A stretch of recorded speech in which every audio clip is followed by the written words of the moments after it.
Bapak Ibu Jemaat sekalian, kita akan merenungkan firman Tuhan dalam ibadah hari ini. Sebelumnya kita akan datang pada Tuhan bersama-sama dalam doa. Mari kita berdoa. Tuhan, kami bersama-sama mengucap syukur kepadamu atas perjalanan dalam sepanjang tahun 2021 yang sudah kami lewati.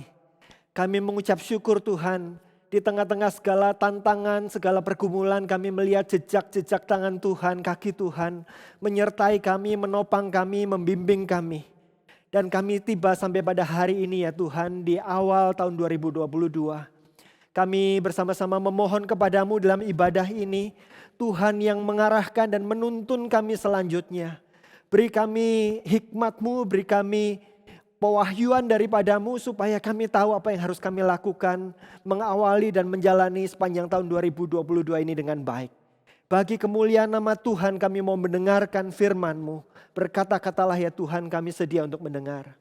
Di dalam Tuhan Yesus kami berdoa. Amin. Selamat hari Minggu, selamat beribadah, selamat tahun baru Bapak Ibu Saudara sekalian. Pada hari ini kita masuk ke dalam hari pertama, dalam minggu pertama dari tahun 2022. Kita akan bersama-sama merenungkan firman Tuhan yang akan menuntun kita apa yang harus kita lakukan. Firman Tuhan yang akan kita renungkan diambil dari Mazmur nomor 130. Saya akan bacakan untuk Bapak Ibu jemaat sekalian. Demikian firman Tuhan. Nyanyian ziarah. Dari jurang yang dalam aku berseru kepadamu ya Tuhan. Tuhan, dengarkanlah suaraku. Biarlah telingamu menaruh perhatian kepada suara permohonanku. Jika engkau ya Tuhan mengingat-ingat kesalahan-kesalahan, Tuhan, siapakah yang dapat tahan? Tetapi padamu ada pengampunan, supaya engkau ditakuti orang. Bait kedua. Aku menanti-nantikan Tuhan, jiwaku menanti-nanti. Dan aku mengharapkan firman-Nya. Jiwaku mengharapkan Tuhan lebih daripada pengawal mengharapkan pagi. Lebih daripada pengawal mengharapkan pagi. Berharaplah kepada Tuhan hai Israel. Sebab pada Tuhan ada kasih setia dan Ia banyak kali mengadakan pembebasan. Dialah yang akan membebaskan Israel dari segala kesalahannya. Demikianlah firman Tuhan. Bapak Ibu Saudara sekalian, Mazmur yang baru saja kita baca adalah Mazmur yang tergolong di dalam satu rangkaian Mazmur yang disebut sebagai nyanyian ziarah. Seperti yang diungkapkan di dalam ayat yang pertama, nyanyian ziarah. Apa itu nyanyian ziarah? Dalam bahasa Ibrani-nya, Sir Hamalaut. Sir Hamalaut atau nyanyian ziarah ini arti secara harafiahnya adalah sebetulnya nyanyian pendakian, dalam bahasa Inggris Song of Ascents. Kenapa disebut demikian Bapak Ibu Jemaat sekalian? Karena ini adalah lagu-lagu yang dinyanyikan oleh orang-orang, oleh jemaat Israel ketika mereka sedang menghadap Allah di bait Allah di Yerusalem. Yerusalem ada di tempat bukit yang tinggi, jadi ketika orang akan beribadah ke bait Allah di Yerusalem, mereka perlu melakukan perjalanan mendaki. Nah, maka disebut sebagai nyanyian pendakian, Song of Ascents. Nyanyian pendakian ini adalah nyanyian yang dinyanyikan oleh jemaat Israel yang tersebar diaspora di berbagai tempat di sekitar Israel. Mereka setahun 3 kali melakukan perjalanan untuk berziarah di bait suci di Yerusalem. Bapak Ibu Saudara sekalian, ini adalah lagu-lagu yang dinyanyikan, yang menggambarkan sebetulnya bukan sekedar perjalanan menuju bait Allah, tetapi lagu-lagu dalam nyanyian ziarah adalah metafora. Adalah sebuah perumpamaan tentang bagaimana menjalani kehidupan yang semakin lama mendekat kepada Tuhan dan mencari Tuhan. Dan itu adalah menggambarkan kehidupan ibadah bangsa Israel, tetapi juga menggambarkan kehidupan ibadah umat percaya, kehidupan saudara-saudara dan saya. Ketika kita berjalan semakin lama, semakin mendekat kepada Tuhan, kita akan melalui banyak pengalaman kehidupan. Di dalam segala lika-liku kehidupan, naik turun jatuh bangun kehidupan. Seperti yang sudah kita alami pada tahun 2021. Kita sudah menjalani perjalanan itu. Dan kita akan menjelang satu perjalanan yang baru tahun 2022.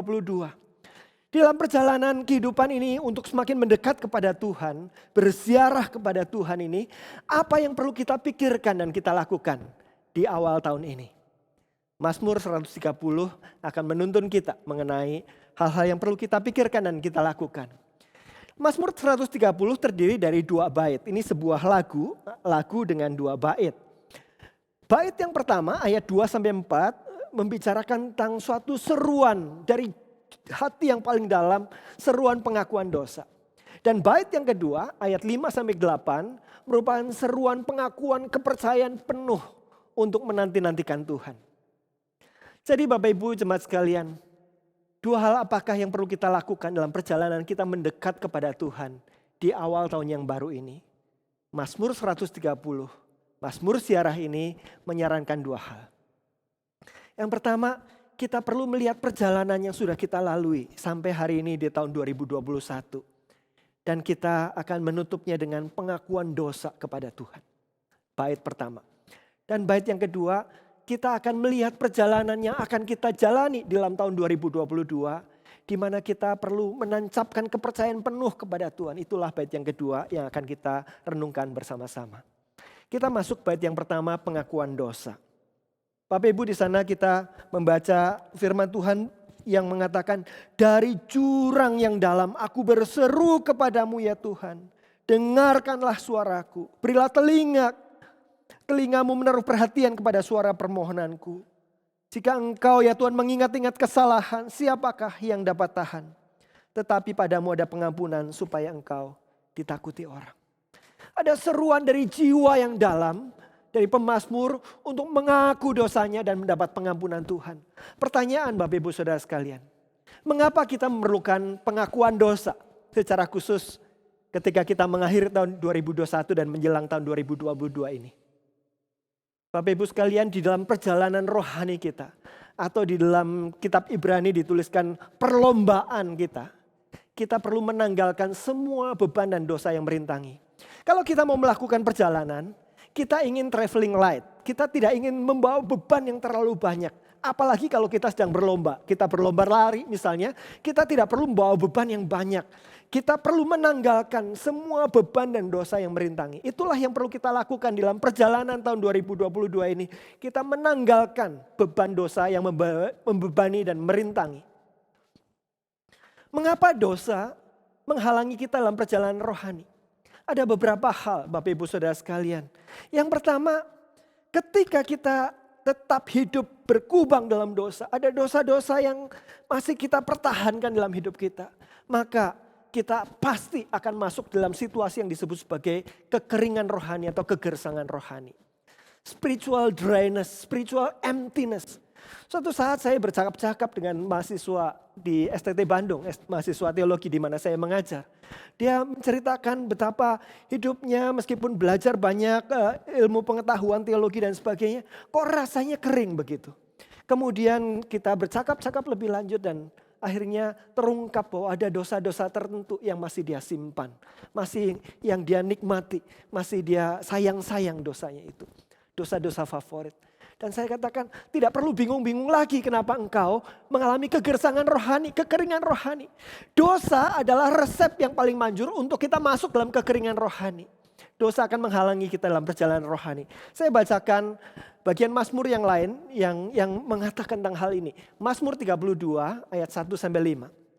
Selama aku berdiam diri, kata Daud, tulang-tulangku menjadi lesu.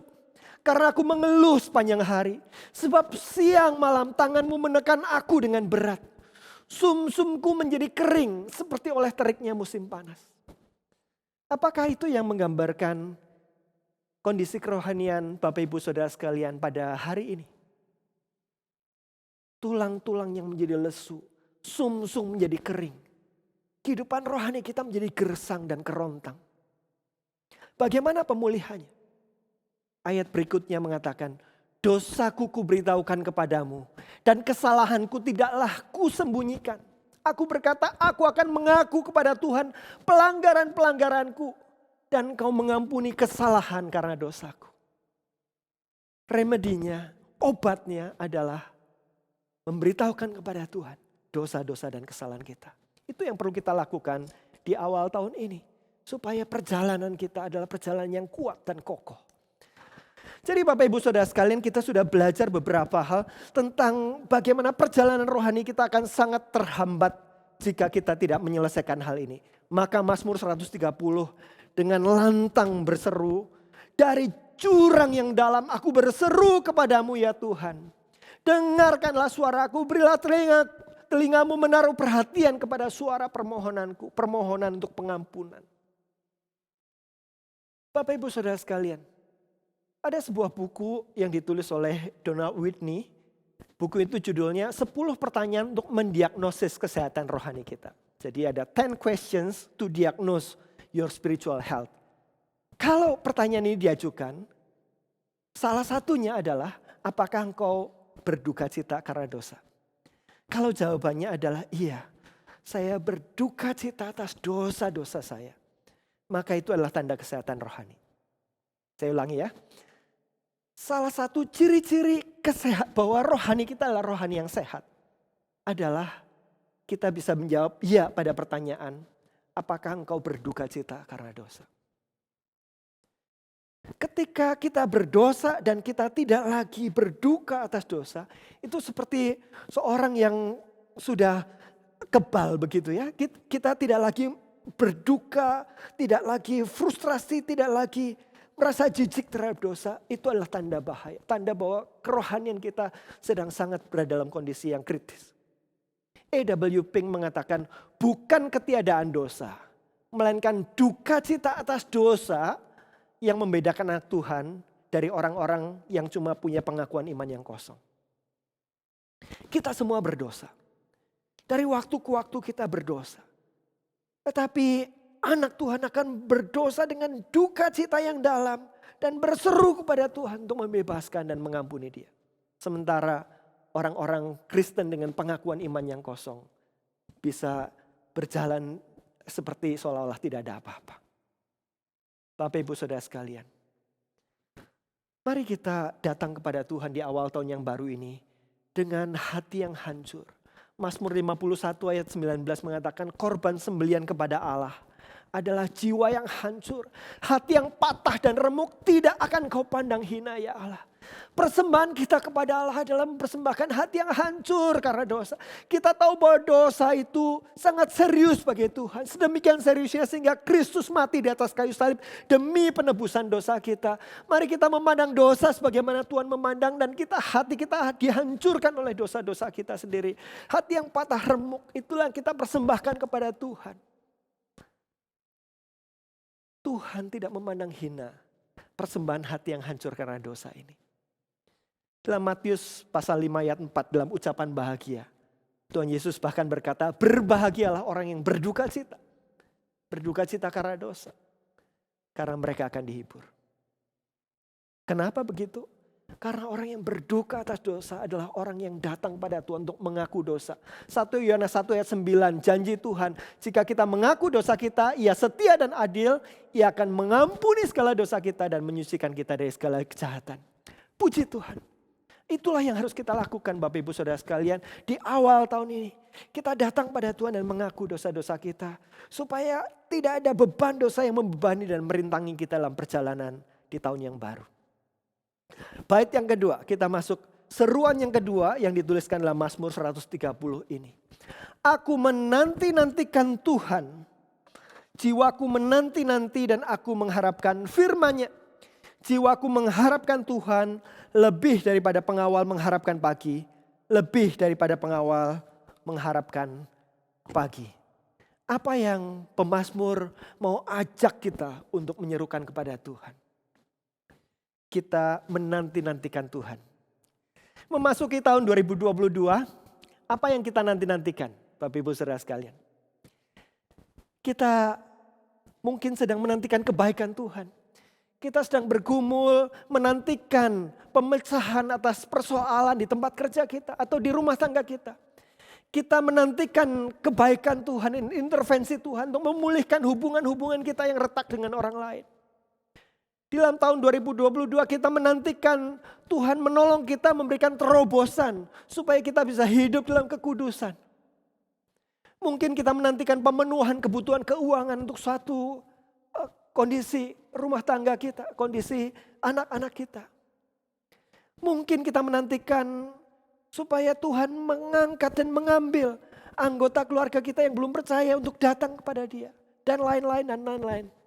Bapak Ibu Saudara sekalian, kalau kita berseru kepada Tuhan dan menantikan Tuhan, apa sebetulnya yang menjadi dasar penantian kita?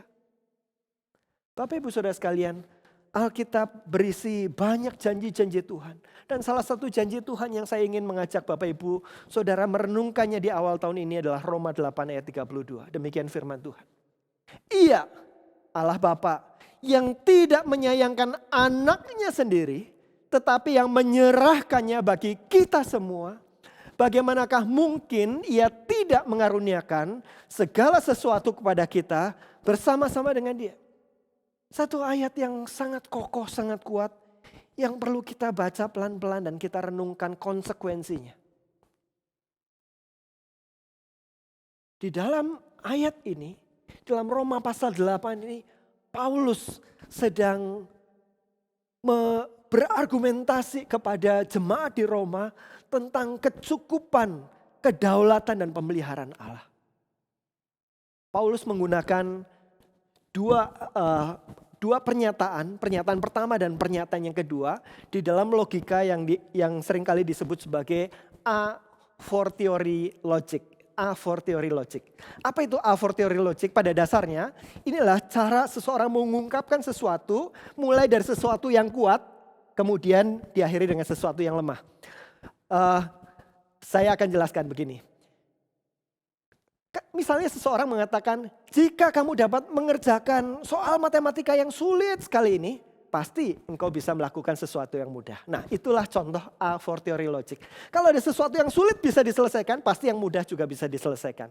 Contoh lagi, jika saya minta anak saya untuk pergi ke rumah tetangga, pinjam obeng karena saya butuh obeng dan di rumah nggak ada. Anak saya bilang, "Pak, bagaimana tetangga kita mau pinjamkan obeng? Siapa tahu dia lagi butuh dan sebagainya." Kemudian saya menggunakan a fortiori logic kepada anak saya bilang begini, "Anakku, tetangga kita itu baik sekali. Saya pinjam mobil dia pun dia akan pinjamkan, apalagi kalau cuma pinjam obeng." Bapak Ibu menangkap a fortiori logic, logika argumentasi dari yang kuat. Dan itulah yang Paulus gunakan di dalam Roma pasal 8 ini. Mari kita lihat kalimat pertamanya. Ia yang tidak menyayangkan anaknya sendiri tetapi yang menyerahkannya bagi kita semua. Itu adalah kalimat pertama. Allah Bapa yang tidak menyayangkan anaknya sendiri tetapi menyerahkannya bagi kita semua. Argumentasi dari yang kuat. Itu gampang atau susah Bapak Ibu Saudara sekalian? Allah Bapa menyerahkan anaknya bagi kita semua. Sesuatu yang luar biasa sulit, sangat sulit. Bahkan dikatakan tidak ada hal yang lebih besar dan tidak ada hal yang lebih sukar yang pernah dan yang akan terjadi daripada hal itu. Allah Bapa, pencipta sekalian alam semesta ini, pemelihara, pemilik segala sesuatu, menjadi manusia, menjadi seorang hamba mati di atas kayu salib. Dia yang tidak mengenal dosa menjadi berdosa karena dia sedang mengangkut seluruh dosa-dosa kita. Ditanggungkan di dalam diri anaknya di atas kayu salib.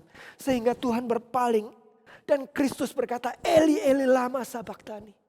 "Allahku, Allahku, mengapa engkau meninggalkan aku?" Bagaimana mungkin Allah meninggalkan Allah? Sesuatu yang tidak bisa kita pahami dan kita tidak mengerti seberapapun kita belajar teologi. Suatu hal yang sangat sukar, sangat sulit. Tetapi itu dilakukan oleh Allah bagi kita. Sehingga kalimat kedua Paulus adalah, bagaimana mungkin kalau Allah demikian? Bagaimana mungkin Ia tidak mengaruniakan segala sesuatu kepada kita bersama-sama dengan Dia? Kalau sesuatu yang sangat besar, sangat sulit, sangat luar biasa ini Allah lakukan bagi kita. Maka kita tahu betapa besar kasih-Nya kepada kita. Banyak di antara kita yang mungkin di dalam pergumulan kehidupan bertanya-tanya, apakah Tuhan mengasihi saya? Tetapi dari pernyataan kita dari fakta ini kita melihat bahwa Allah mengasihi kita dan memberikan apa yang bisa diberikan oleh kasih yang terbesar. Kalau Allah demikian mengasihi kita, yang sangat sulit Dia sudah lakukan. Bagaimana mungkin Dia tidak mengaruniakan segala sesuatu kepada kita bersama-sama dengan Dia. Kalau kita mempelajari konteks ayat-ayat sebelum dan sesudahnya di dalam Roma pasal 8 ini. Kita akan mendapati bahwa karena Allah tidak menyayangkan anaknya, tetapi menyerahkannya bagi kita. Maka kita melihat ayat 28 dan 29. Allah turut bekerja di dalam kasih-Nya kepada kita. Di dalam segala sesuatu Allah turut bekerja untuk mendatangkan kebaikan bagi kita. Karena Allah mengasihi kita dengan kasih yang luar biasa besar. Dan kasih itu membuat Dia bukan hanya menyerahkan anaknya bagi kita, tetapi konsekuensi kasih itu Allah turut bekerja dalam hidup kita untuk memberikan kebaikan. Bukankah itu kasih? Kasih adalah suatu energi, suatu kerinduan untuk memberikan kebaikan sebaik-baiknya kepada orang yang dikasih. Dan itulah yang Allah lakukan. Allah turut bekerja dalam segala pengalaman hidup kita. Lika-liku, naik turun jatuh bangun. Dan Tuhan tidak membiarkannya, melainkan Tuhan memakainya untuk menjadi kebaikan kita. Dari mana kita punya keyakinan ini? A fortiori logic. Kalau Allah dengan kasih yang sedemikian besar, Allah akan lakukan hal itu juga kepada kita. Hidup kita yang terbatas, hidup kita yang cuma sekedar menjalani hari demi hari demikian. Menjadi kehidupan di mana Allah turut terlibat dalam pengalaman-pengalaman hidup saudara dan saya. Ketika kita sedang berhasil, ketika kita sedang gagal, ketika kita sedang berjalan lurus atau belak-belok dan sebagainya. Tuhan sanggup mendatangkan kebaikan melalui semuanya itu. Kebaikan apakah yang dimaksud? Ayat 29 dari Roma 8 mengatakan, yaitu setiap hal yang membuat kita menjadi semakin serupa dengan Kristus. Tuhan akan lakukan. Ayat 30 dari Roma 8 mengatakan, Tuhan memanggil kita supaya kita mengalami pembenaran di dalam Dia. Bukan hanya dibenarkan, tetapi kita dikuduskan semakin serupa dengan Kristus. Dan kita akan dimuliakan pada akhirnya nanti dalam kesudahan segala sesuatu. Dan itulah yang Allah kerjakan dalam hidup saya dan saudara. Itulah komitmen Allah. Itulah kasih Allah. Itulah dasar kita berseru dan berharap kepada Tuhan. Karena kita punya Allah yang mengasihi kita. Allah yang akan memberikan segala yang baik bagi kita. Baik dalam pengertian baik untuk membuat kita semakin hidup kudus, semakin serupa dengan anaknya. Dan baik dalam pengertian supaya kita mendapatkan kepenuhan segala sesuatu di dalam kekekalan nanti. Tuhan tidak akan menahan kebaikan dalam hidup saya, dalam hidup saudara. Karena Tuhan sangat mencintai kita. Tidak ada hal baik yang Tuhan tahan-tahan. Dan tidak ada hal buruk yang akan merusak persekutuan kita dengan Tuhan. Yang akan merusak pertumbuhan kita menjadi semakin serupa dengan Tuhan. Dan kenikmatan kita bersama-sama dengan Tuhan kekal di sorga itu yang akan Tuhan biarkan. Kadang-kadang melalui peristiwa-peristiwa yang tidak mengenakan. Kadang-kadang melalui peristiwa-peristiwa yang menyukakan hati. Tuhan memakai semuanya itu untuk menjalankan maksudnya. Betapa luar biasanya pengharapan yang kita miliki Bapak Ibu Saudara sekalian. Sehingga Roma pasal 8 ditutup dengan pernyataan tidak ada apapun yang sanggup melawan, menggugat dan memisahkan kita dari kasih Tuhan yang begitu besar kepada kita. Seorang penulis buku rohani, dia menulis beberapa buku tentang orang-orang yang kecewa kepada Tuhan. Bukunya misalnya The Disappointment with God, kekecewaan kepada Tuhan.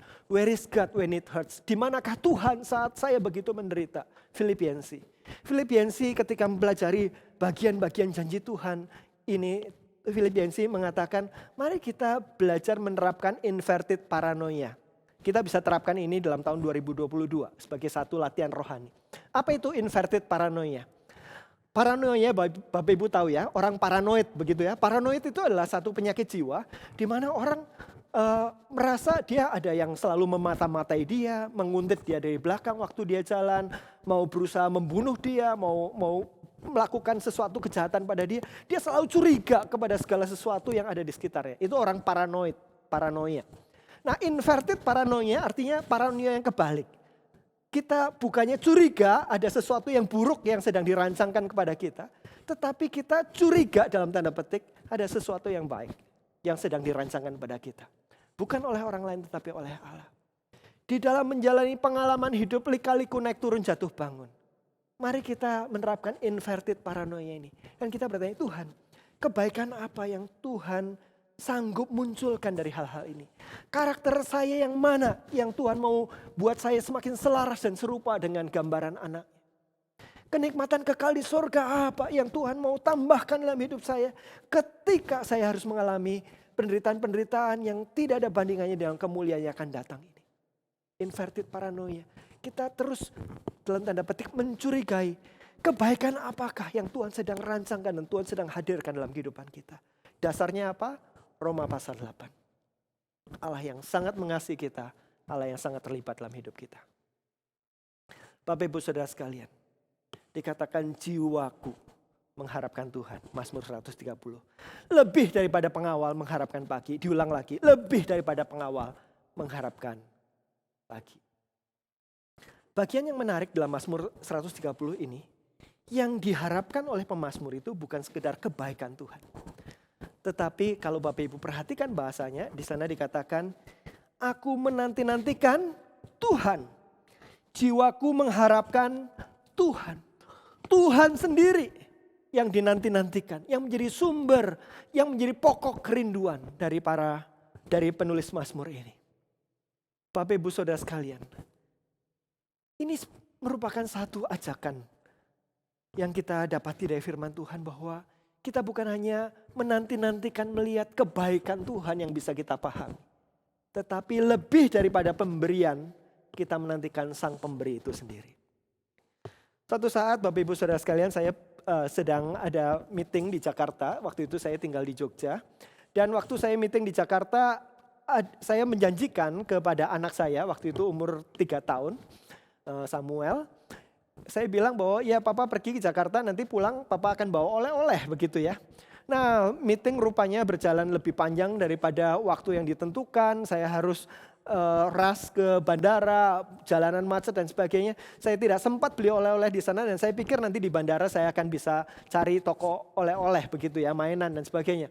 Waktu saya sampai bandara waktunya sudah sangat mepet, ada toko mainan saya masuk tetapi tidak ada yang cocok dan saya akhirnya buru-buru masuk dalam pesawat dan saya di dalam pesawat saya membayangkan, wah saya akan ketemu dengan anak saya dan akan melihat wajah kecewa anak saya karena papa udah pergi seharian dan pulang gak bawa apa-apa. Nah, di dalam kondisi kayak begitu, saya keluar dari pesawat dan sampai di Bandara Jogja.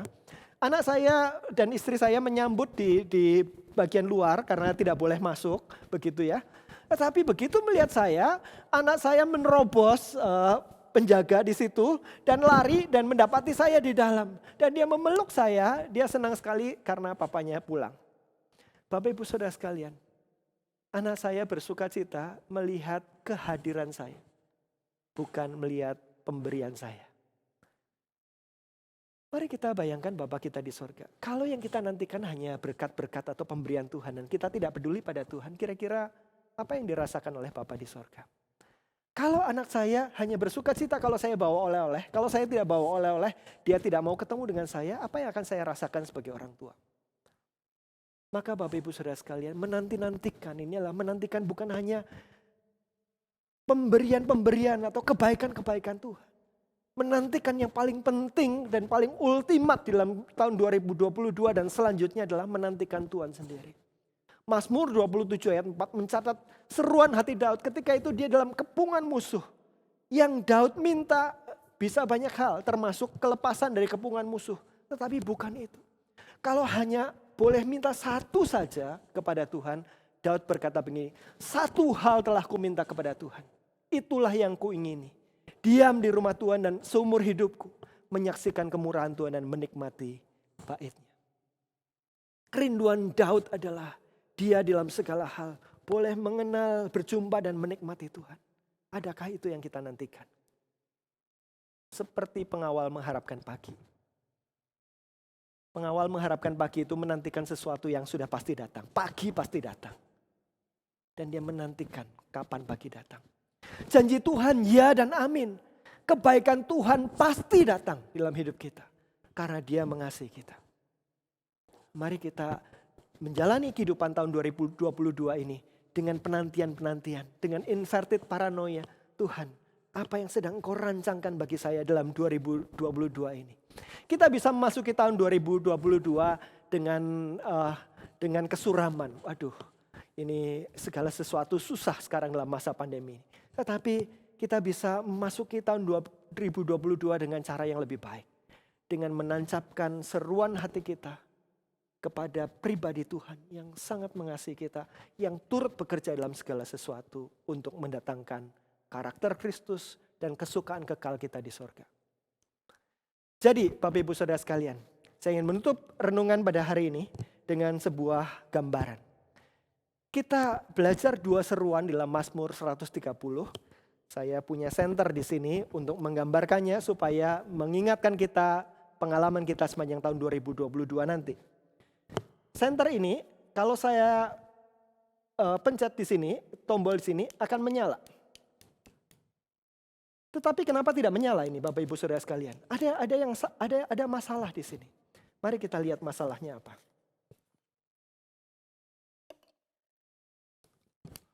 Oh, rupanya ada kertas hitam yang menghalangi baterai ini sampai kepada lampu sehingga ini tidak menyala. Sumbat ini adalah dosa-dosa kita. Supaya kita bisa bernyala terang, kita perlu membebaskan diri kita dari dosa-dosa kita. Mari kita lakukan disiplin ini. Ketika memasuki tahun 2022, kita mengaku dosa kita di hadapan Tuhan. Cari waktu, cari tempat Bapak Ibu Saudara sekalian. Mungkin pada hari ini, pada hari Minggu ini, sesudah mendengarkan khotbah ini, Bapak Ibu pikirkan tempat dan waktu di mana Bapak Ibu bisa sendirian saja bersama dengan Tuhan. Mengaku dosa kita. Dan di dalam baterai ini, di dalam senter ini ada baterai. Ada sesuatu yang kuasa, ada suatu pengharapan, ada satu tenaga di dalamnya.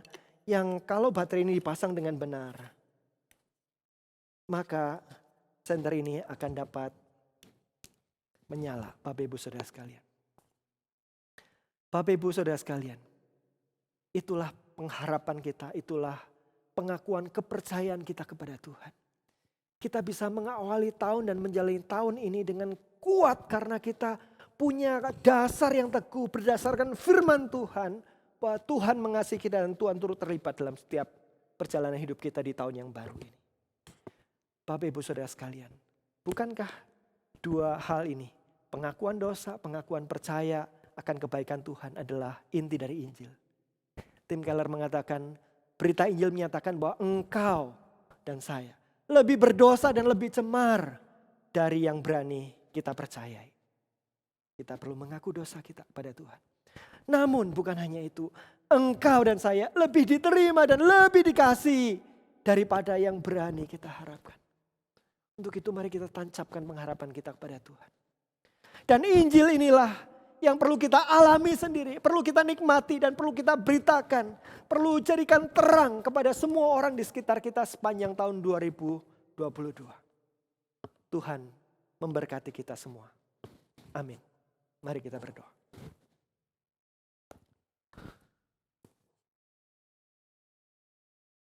Mari kita mengambil waktu teduh di hadapan Tuhan. Ada banyak hal yang sudah kita lalui dalam tahun 2021.